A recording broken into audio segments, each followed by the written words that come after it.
The fifth dress was the one. Dark green, almost black in the dim light of my apartment, it cinched my waist just so and made my arms seem longer, more elegant. The heels were a recent, painful splurge, the kind of shoes I'd never dream of wearing to the office. But tonight wasn't just another day at Sterling & Vance. Tonight was the annual gala at the Onyx Room. The Onyx Room. Even the name sounded expensive. Velvet booths, marble floors that gleamed underfoot, and a wine list with vintages older than half the interns. For weeks, the office had been buzzing about it like it was our own little Oscars night. Who was schmoozing? Who? What the CEO might announce? And, of course, what minor scandal would unfold after one too many glasses of champagne. This was my first year. I'd only joined the firm 10 months ago, buried in the operations department. But I'd been crushing it, if I did say so myself. Late nights untangling botched vendor contracts, streamlining processes nobody else wanted to touch. I even got a tiny employee spotlight in the October newsletter, though my photo was strategically placed beneath a much larger feature on someone's prize-winning golden retriever. Still, I was excited. More than excited, I was ready. I'd had my hair professionally styled for the first time in my life, booked a makeup artist, and dropped an absurd amount of money on this dress I'd probably wear exactly once. I even had a car waiting downstairs. No way was I showing up flustered from a crowded subway ride. Every detail was meticulously planned. When I arrived, the Onyx Room glittered. It was like stepping into a jewelry box. Valets gliding silently, soft jazz music spilling onto the sidewalk. I stepped out of the car feeling like I'd finally made it, like I belonged. Inside, a hostess in a chic black gown stood behind a velvet rope, a gold-trimmed guest list in her hand. "Name, please?" she asked, her smile perfectly polished. "Lena." "Lena Petrova. I'm with Sterling & Vance." She ran a manicured finger down the list, then up again. Her smile faltered just a fraction. "I'm sorry. Could you spell that for me?" I did. Slowly. Twice. She checked again, even flipping to the back page, her brow furrowed. Then a small, apologetic shrug. "I don't seem to have you on the list." My heart plummeted. There must be a mistake. I was told the invitation went to everyone in operations. I even RSVP'd. She glanced at the maitre d' hovering nearby, a silent question in her eyes. "I'm afraid this is a strictly private event. If your name isn't here." The room seemed to press in on me, the clinking of glasses, the low hum of laughter, the rich aroma of roasted duck and something truffled and expensive. Through the ornate glass doors, I could see them. My colleagues, already sipping wine, already engaged in the delicate dance of corporate mingling. Derek from finance caught my eye for a nanosecond, then looked away. A flicker of something unreadable in his expression. That's when I heard it. A familiar, condescending voice behind me. "Lena?" "Oh," Derek said, letting out a short, sharp laugh. "You actually showed up." I turned. "What do you mean?" "Well, I figured you'd have worked it out by now," he smirked, his gaze flicking dismissively over my carefully chosen dress. "This dinner is more of a senior team affair. Couldn't invite everyone?" He paused, then added with a sickeningly patronizing tone. "Hey, there's a KFC just down the block if you're looking for a bite." He chuckled like it was the wittiest thing anyone had ever said. I didn't say a word. I just smiled. A small, tight smile. Because Derek, in his blissful ignorance, had absolutely no idea that in a few short hours, his entire career could very well depend on me. And I had one final step to take. Just one. I stood there, framed by the gold-lit glass and the muffled sounds of exclusive conversation, my new heels suddenly feeling like they were sinking into the plush carpet, as if the floor itself were trying to swallow me whole. I hadn't even been a major player on the campaign they were celebrating tonight, some flashy digital rollout for Nova Motors, a luxury automotive client.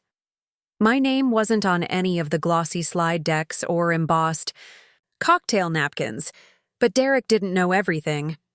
In fact, Derek didn't know much at all. He didn't know that I'd gone to college with Chloe Wells, the same Chloe who now masterminded PR strategy for Nova Motors' CEO.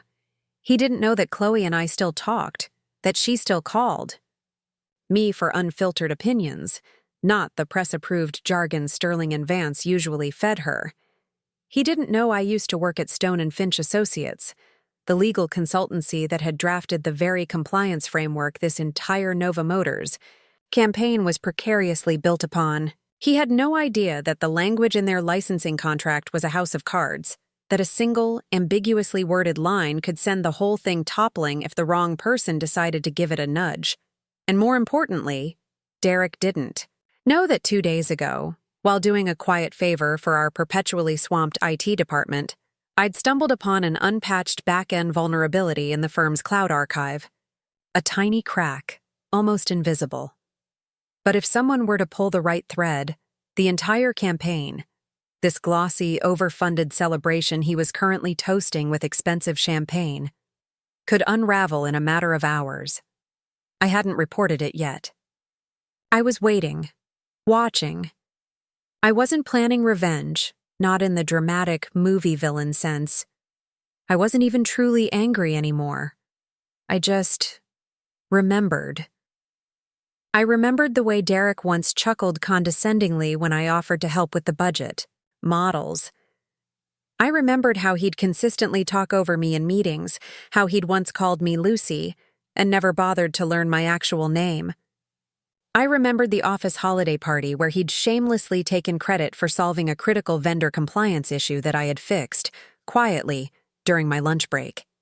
He thought I was background noise, a name he didn't need to learn, face that would never matter. But that was the thing about people like Derek. They never saw you coming. And now, as he turned back into the glowing warmth of the Onyx room, smug and oblivious, I stood just outside the frame. Not hungry, not hurt, just ready. Ready to make one decision, one final step. And I hadn't taken it yet, but I would. I should have known better than to expect common decency from Derek. He'd always made a kind of sport out of needling me. Small digs wrapped in supposed jokes, little cuts disguised as backhanded compliments. It started with where I was from, a small town no one had ever bothered to Google, where kids grew up fast and opportunities were few and far between. My dad was a mechanic, his hands perpetually stained with oil. My mom worked nights at the Yao, local discount store. We didn't have summer homes or influential networks. We had pot roasts and grit. I was never what you'd call polished. I'd always been a bit soft around the edges, the kind of girl who tried to fade into the background. During group photos, I didn't own a hair straightener until I went to college. I only learned what toner was 6 months ago.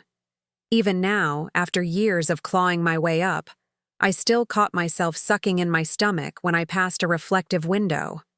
I still heard the echo of Derek's voice from a team lunch. "You've got such a friendly face, Lena. You remind me of a sweet old lunch lady." I'd laughed then, pretended it didn't sting, just like I was pretending now. "You could try KFC," he repeated, his voice slick with that mock sympathy. "Probably more your speed, right?" My fingers clenched the tiny satin clutch I'd bought, just for tonight, cream, with a delicate gold clasp. The most elegant thing I owned. I forced another smile. "Thanks, Derek. I'll keep that in mind." He smirked, already turning back toward the lobby, toward the warm lights and flowing champagne, toward the people who, in his mind, mattered.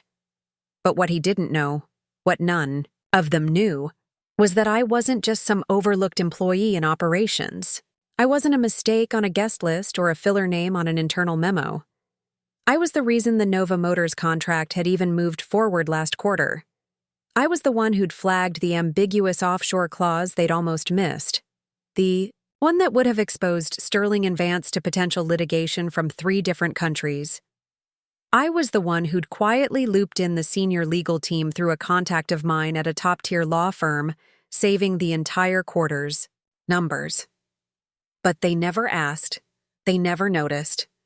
And now, Derek had made a choice to humiliate me, to laugh at me, to treat me like I didn't belong. It was a mistake, because I was done being quiet. And soon, very soon, Derek would understand exactly how much I'd been holding back. Just one step, one email, one conversation, one piece of truth dropped into the right pair of hands. That was all it would take. And I had it, metaphorically speaking, right in my pocket. I still remembered the sound the front door made when it shut on our old house in Willow Bend, a hollow, wooden thud that signaled an empty home. It was never much to look at, with its peeling white siding and a driveway that turned into a mud pit every spring. But it was ours. My father bought it with a VA loan, the only tangible thing his years in the service had given him. My mother filled it with secondhand furniture and an endless supply of hope. I grew up in it, watching mildew creep across the bathroom ceiling like a slow-motion bruise, pretending the ancient furnace still worked past October. When my father died suddenly and the medical bills swallowed what little my mom had, there was no time for sentimentality. I was 22. I signed the papers myself. We sold the house for just under $90,000. That money was supposed to be for rent, food, a reliable car, survival. But I did something different. I bought a tiny, dilapidated foreclosure on the edge of a neighborhood just starting to gentrify. I spent 6 months gutting it and fixing it up with my own 2 hands, learning plumbing from YouTube tutorials and electrical wiring from gruff contractors who initially assumed I was just someone's clueless girlfriend. I rented it out for double the mortgage. Then I did it again. And again. By the time I was 25, I owned 3 properties and had 0 debt. My taxes were a nightmare, and my fingernails were perpetually chipped. But I had something no one could take away from me: leverage. I didn't talk about it much. People got weird when the quiet girl from nowhere had money. Or worse, when she was smarter with it than they were. The first person who really saw the potential, was Mr. Davies. I'd enrolled in a local community college business program, mostly to make sure I wasn't about to accidentally commit tax fraud. He was a guest speaker, talking about logistics strategy. I asked him a question after class about distribution bottlenecks. He looked at me for a long moment, a thoughtful expression on his face, then said, "You're not just managing cash flow, are you? You're building something." I shrugged, a little, embarrassed. "I want to run something of my own someday, a firm maybe, even a logistics consultancy." "You will?" he said, without a hint of hesitation. "You think like a manager already, not just top down, but inside out." That sentence stayed with me. Every job I took after that, including the one at Sterling and Vance, was chosen with careful precision. I didn't necessarily need the paycheck anymore. I needed the experience. I needed to understand the structure, the politics, the dysfunctions. I wanted to learn how big companies operated and how they fell apart. I watched middle managers play their power games. I watched upper managers scramble when a major client changed their mind. I saw what happened when one fragile ego could poison an entire project. And I started to see, with increasing clarity, how I'd do things differently, how I'd lead, how I'd build. So when Derek joked about KFC, when he treated me like a disposable administrative error, he wasn't just mocking my dress, or my background, or my presumed lack of status. He was mocking everything I'd survived, everything I'd earned, everything I'd been quietly preparing for. I didn't fight back that night. I didn't scream. I didn't cry. But I did make a call the next morning, one that would turn the ground beneath Derek's feet into quicksand, because I was done being the girl they forgot to include. I was ready to be the woman they answered to. I didn't sleep much that night. Not because I was angry. The anger had burned off, leaving something colder, quieter in its place. Clarity. They hadn't just left me off a list. They'd made it abundantly clear I didn't belong, at least not in their exclusive little club. But I didn't need to throw a tantrum or set fire to the building to make my point. I just needed to leave. And take everything I knew with me. At 8:03 the next morning, while the Sterling and Vance executives were likely still nursing their wine-induced headaches from their victory toasts, I opened my laptop. I typed a short, concise message. Subject, coffee? Hi, Sarah. Hope you're well. I'd love to catch up. Are you still looking for someone to lead implementation over at Apex Solutions? Let me know. Best, Lena. Sarah Chen was the operations director at Apex Solutions, one of Sterling and Vance's main competitors. We'd met at a networking panel the previous spring and had an instant rapport. Unlike Derek, she remembered my name. And unlike the smug inner circle I'd been orbiting for nearly a year, Sarah actually listened when I spoke. Her reply came 20 minutes later. Lena. Yes, absolutely. Let's talk today. I've been hoping you'd reach out. By the end of that week, I'd signed a new contract. Senior Operations Associate, Client-Side Strategy at Apex Solutions. Flexible hours, a clear path for growth, and a salary that reflected my actual worth. They didn't lowball me. They didn't ask intrusive questions about where I came from. They asked what I wanted to build. And I told them, Apex Solutions was different. The team was sharp, hungry, but refreshingly kind. There were no performative meetings, no thinly veiled ego contests. Everyone pulled their weight. Everyone gave credit where it was due. It felt like stepping into a room where the air wasn't just cleaner, it was breathable. And I bloomed. Within 6 months, I was promoted. By month 9, I was handling 2 of our biggest logistics clients, one of which Sterling and Vance had been trying, and failing, to land for years. I never rubbed it in their faces. I didn't need to. The numbers, the client satisfaction reports, they did all the talking. Then, one afternoon, as I stepped out of a client debrief meeting, Sarah stopped me in the hallway. Hey, she said, a knowing smile playing on her lips. Small update. We just got a call from Nova Motors. My eyebrows lifted. The automotive client. The automotive client. She nodded. Yeah, they're pulling out of Sterling and Vance, looking for new partners. I think they're feeling disillusioned. I smiled politely, as if this wasn't the most delicious piece of news I'd heard all week. And guess who they asked to speak with first? Sarah added, her eyes twinkling. You.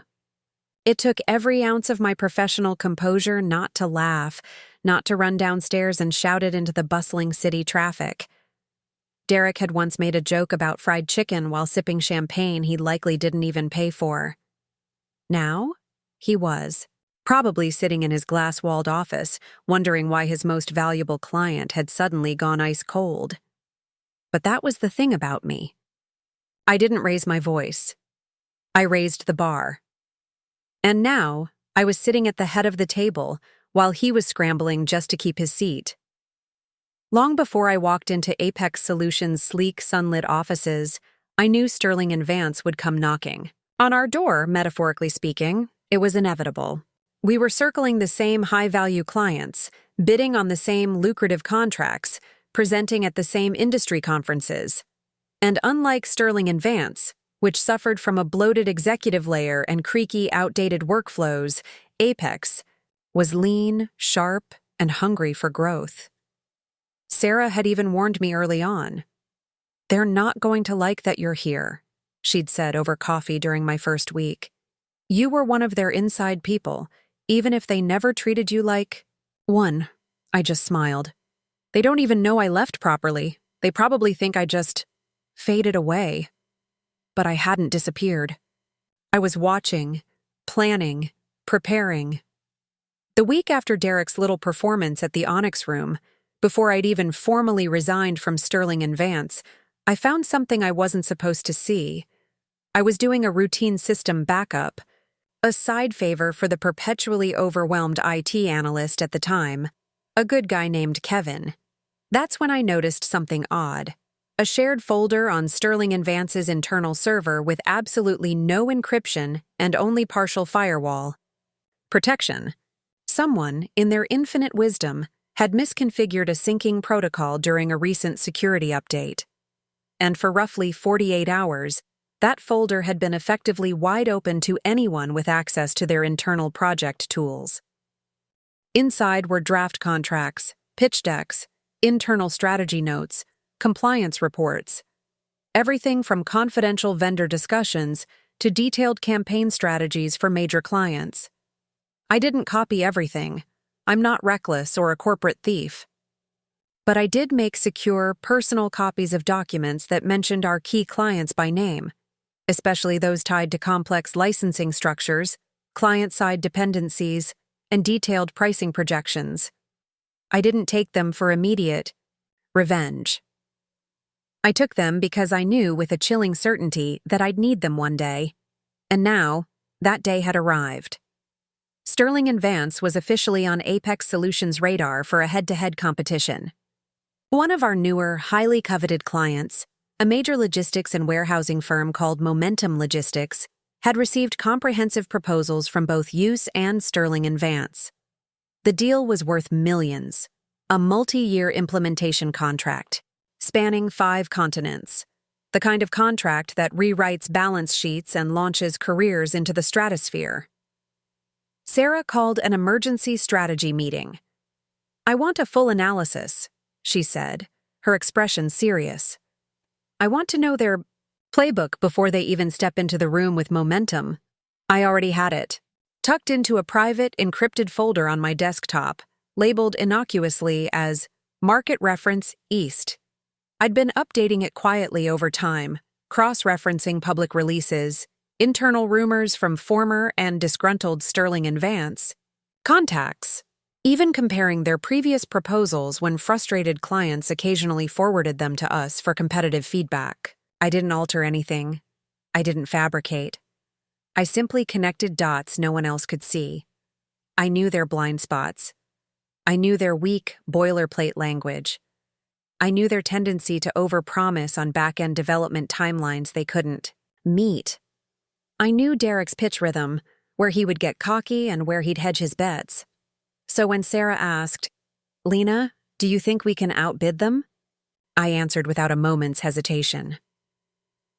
"Not only can we outbid them, Sarah," I said, a calm certainty settling over me. "We can outmaneuver them. Because what Sterling and Vance doesn't realize is that they didn't just exclude someone from a dinner. They handed a strategist with all their internal plays to their biggest threat. And I was no longer just hoping for a seat at their table. I was setting my own. I spent the next 2 weeks working almost entirely behind closed doors.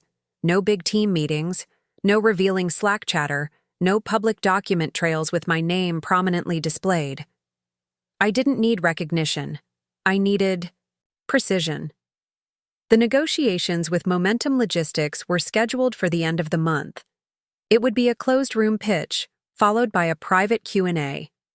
Sterling and Vance's team, 2 partners, 1 analyst, and of course, Derek. I saw his name on the shared vendor update when Momentum's admin forwarded us the attendee list. My pulse didn't spike. I didn't feel a surge of anger. I just smiled, a small, knowing smile. Because I knew Derek wouldn't expect me. He wouldn't prepare for me. And if I stayed hidden long enough, I could guide the entire deal from behind the curtain without him ever realizing I was the one pulling the strings. So I made a quiet request during a prep call with Sarah and our senior strategist. "Keep me off the official participant list for the initial pitch," I said casually. Sarah raised an eyebrow. "Why?" "I want Derek completely blindsided. The moment he knows I'm involved, he'll overcorrect. He'll get defensive, maybe even careful. And I want him comfortable. Arrogant." Her smile was slow, delighted.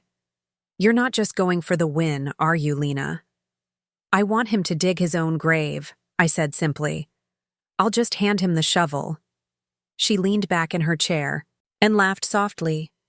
"God, I love working with you." So that was the plan. Publicly, Apex Solutions' pitch team would include Daniel from client development, Tina from financial modeling, and Sarah as the lead. Privately, I would be orchestrating every word.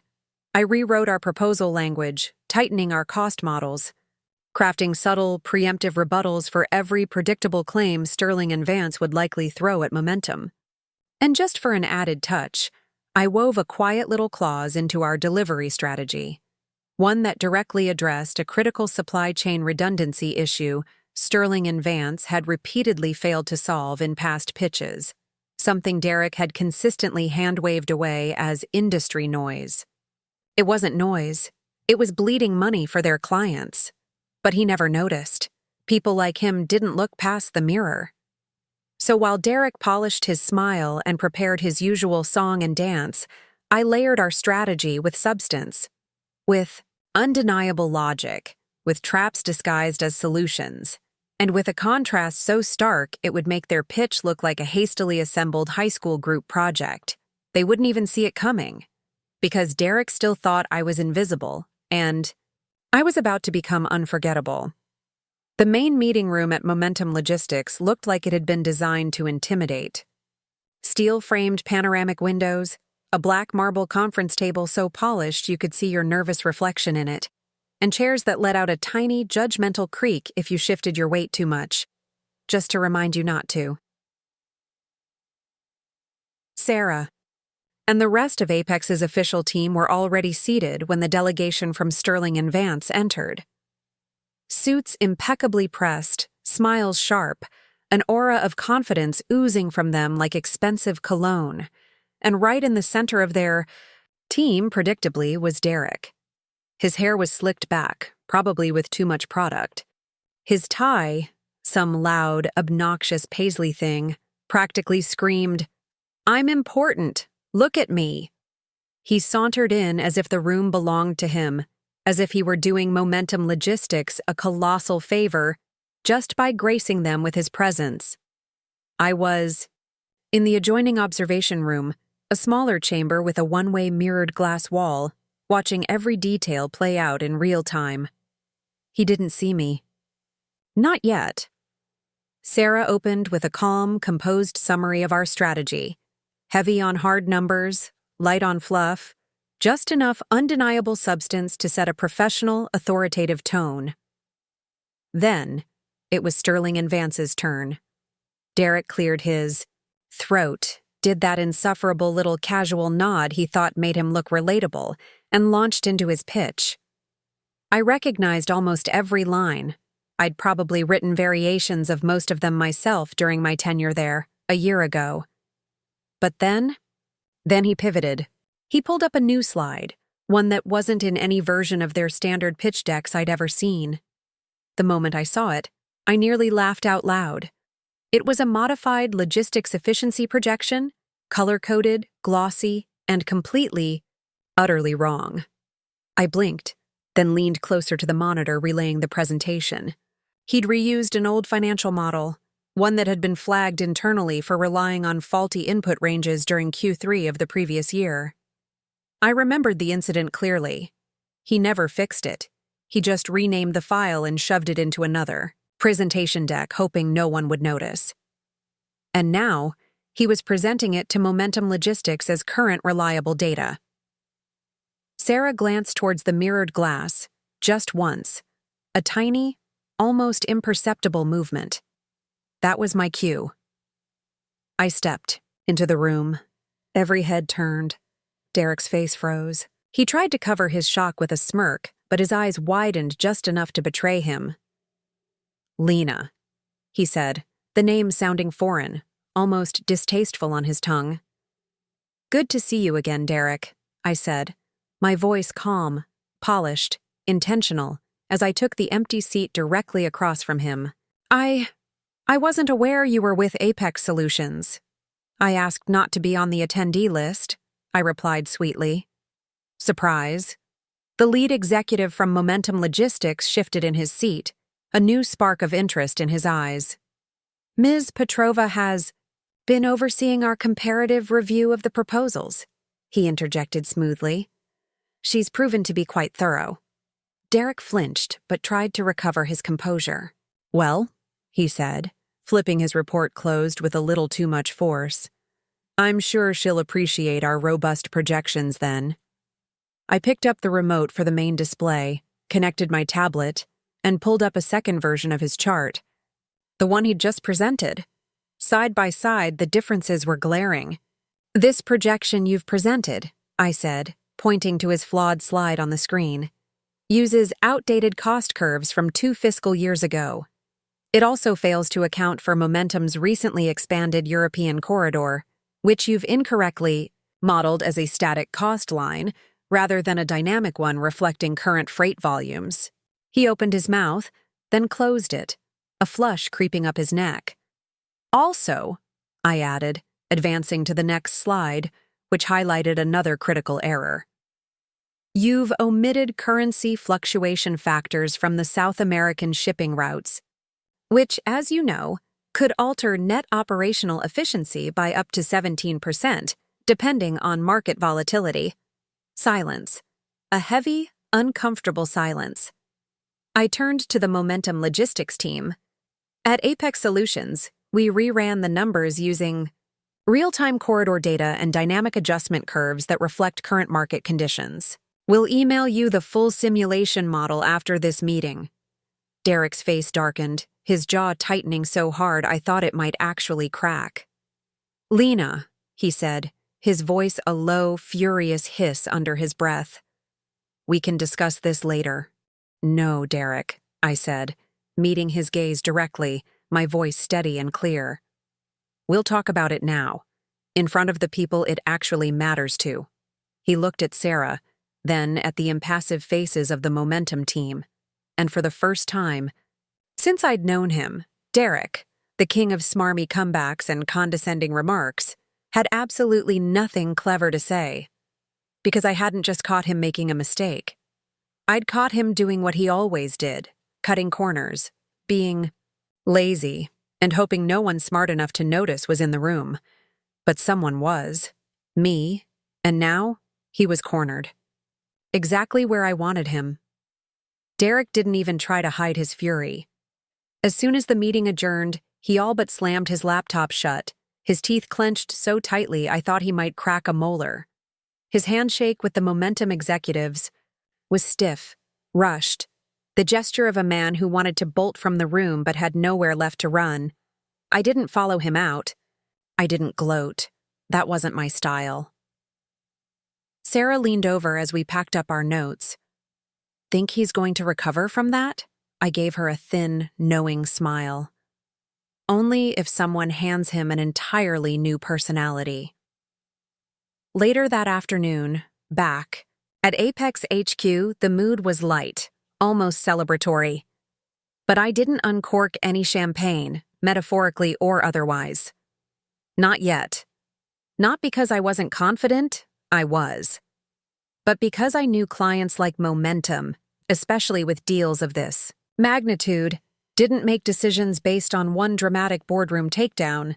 They liked a bit of theater. And right on cue, the drama arrived the next morning. A sleek, heavy stock envelope, hand-delivered to our office by a courier who looked like he'd just stepped off a movie set. Inside was a single, crisply printed letter, embossed with the Momentum Logistics seal. To strategic partners from the Executive Board of Momentum Logistics. Following yesterday's preliminary presentations, the board has elected to extend the selection process. Both Apex Solutions and Sterling and Vance will be invited to deliver final proposals at an exclusive negotiation summit to be held this Friday. Location: the Imperial Room, the Sovereign Tower. Hotel time: 11 a.m. Format: private presentation and closed Q&A evaluation. Sarah raised an eyebrow. The Sovereign Tower? That's the most expensive hotel in the city. I finished her thought. Of course it is. They want a show. And I added silently. They're about to get one. We spent the next 3 days preparing, as if we were going into battle. Every slide, every data point, every anticipated question and nuanced answer had to be razor sharp. But this time, it wasn't just about the content. It was about presence. Momentum had seen me in a cornered room, methodically catching mistakes. Now they'd see me owning a room. Meanwhile, word spread through the industry grapevine with astonishing speed. By Wednesday afternoon, we got confirmation from a reliable third-party contact that Sterling and Vance was in total disarray. Derek had reportedly screamed at his junior analyst. There were whispers that someone from their internal compliance department was now meticulously reviewing all his recent project numbers. Too little, too late. And as for Derek himself, he hadn't reached out. Not a single message, not a snide email, not even a cryptic passive-aggressive jab on LinkedIn, which told me everything I needed to know. He wasn't regrouping, he was panicking. And come Friday, he'd have to walk into the most prestigious conference room in the city and pretend he hadn't just been comprehensively outmaneuvered by the background girl he once so casually laughed out of the Onyx room. I wasn't going for revenge. I was going for a legacy. Friday arrived with surgical precision. The Sovereign Tower stood like a gleaming temple overlooking the city. White columns, gold trim, and staff so impeccably trained they could make you feel like a billionaire just by holding a door open for you. The Imperial Room was on the top floor, surrounded by floor-to-ceiling glass, offering a panoramic view of downtown, as if the city itself were holding its breath for the outcome. I arrived early. Not because I needed extra time to prepare, I was ready, but because I wanted to watch Derek walk in. This time, I wasn't in some shadowy observation room. This time, I was sitting at the main table. The final list of essential participants had already been submitted to Momentum's legal team 2 days prior. Apex Solutions, at my quiet suggestion, had requested to lead a joint review of all previously submitted reports, including Sterling, and Vance's hastily revised model. And when Momentum's administrative coordinator had called to ask if Derek should be formally included in that specific review segment, I answered plainly, no. There was a polite pause on the other end of the line. Can we ask why, Ms. Petrova? Because he is unable to submit a report that meets the required accuracy standards, I said coolly. There's no point in him being there for that portion. I let the silence stretch for a beat, then added, with a hint of steel, tell him there's a KFC down the block if he's hungry. It was the first time I'd said his own taunt out loud, directed back at its source, and it tasted even better than I'd imagined. Now, in the Imperial Room, I stood by the tall windows, sipping water as if it were the finest champagne, as Sterling and Vance's delegation filtered in. Derek entered last. He paused at the doorway, his eyes scanning the nameplates at the table, clearly expecting to see his own. It wasn't there. He blinked, then blinked again, as if the room might magically rearrange itself to his liking if he just waited long enough. Sarah greeted their team with professional poise, then turned to the Momentum Logistics representative seated beside her. We've decided to streamline today's agenda for maximum efficiency, she announced. Only designated data-submitting representatives from each firm are invited to participate in the detailed review portions. The Momentum lead nodded curtly. That was our request as well. Clean room. Real work. Derek's face tightened. There must be some mistake. I'm not on the list, I said, turning to face him fully, my voice carrying easily in the suddenly quiet room. Because I didn't include you. He stared at me, his expression a mixture of disbelief and dawning horror. What? I didn't include you, Derek, I repeated, louder this time, my voice clear and unwavering. You didn't submit a single accurate projection in 2 consecutive quarters. You're not here to pitch today. You're here to observe if you wish. A few heads turned. Momentum's legal team tried, and mostly failed, to hide their faint smiles. I stepped closer, my voice calm but deliberate. There's a rather good fast food place on the corner. Maybe grab something, for old time's sake. Derek's eyes darkened, his fists clenching at his sides. But he didn't speak. He couldn't, because any word he uttered would only confirm the one thing he feared more than being proven wrong: the chilling realization that, in this room, he no longer mattered. He turned sharply and walked out, his expensive shoes echoing on the polished marble hallway, each step seeming a little louder, a little more hollow than the last. I watched him go. Not with anger, not with glee. Just with a profound sense of peace. Because this wasn't vengeance. It was balance. And this time, I held the pen. After Derek walked out, the air in the Imperial room shifted. It was subtle, like the moment a plane levels off after a bumpy stretch of turbulence. The remaining members of the Sterling and Vance team tried to pretend nothing significant had happened, but their discomfort clung to them like cheap cologne. You could feel it in their clipped, overly formal tones and their rigid, unnatural posture. They were exposed now. Vulnerable. I sat down at the center of the long, imposing glass table and opened my laptop.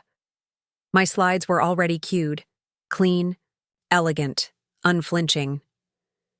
Momentum's senior director leaned forward. "Apex Solutions, you may proceed." I didn't stand. I didn't pace or use dramatic hand gestures. That wasn't my style. I simply clicked to the first slide, an interactive, real-time supply chain dashboard I'd personally rebuilt from scratch, and began to speak.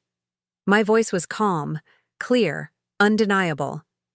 "This is your current logistics model," I said, the display, showing a complex but static representation. "What we're proposing isn't just a replacement, it's a reinvention." For the next 40 minutes, I walked them through every intricate layer of our proposal. We didn't just address their stated pain points. We anticipated their unstated ones. We offered solutions, not buzzwords: automated load balancing, redundant route mitigation strategies, dynamic fuel cost projections, real-time vendor scoring and accountability metrics. I spoke to them like they were partners, not just prospects. And they listened. Intently. They asked tough, probing questions.